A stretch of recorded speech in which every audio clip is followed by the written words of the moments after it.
එක හදලා දාපු වෙලාවත් මේ වෙලාවට තමයි පැක් එක ඒකත් හොඳයි වරදක් නැහැ. හරි. අය මොකද? තව කලියුත් මේවා දේම මොකද්ද? මේ වගේ අනුතුරු වෙන්නේ එකයි හොස්පිටල් එකට.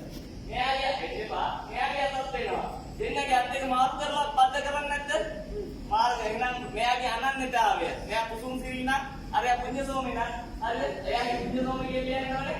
මෙයා කුසුම් සිරි කියලා නම හරියට කියලා යවන්න ඕනේ. පැහැදිලිද කියන එක? හරි. ඒ කියන්නේ අනන්‍යතාවය තියෙන්න ඕනේ. හරි ගෙනියනවා. මෙයා යනකොට කියනවා මම උදේට කාලක් නැහැ. මට මේ බඩගිනි මම ගෙඩිය කලන් දෙන්න කියලා. දෙනවද? ඇයි යන්නේ සර්ජරි එකට කාලා තිබ්බොත් දැන් එහෙනම් මට වතුර ටිකක් දෙන්න කියනවා.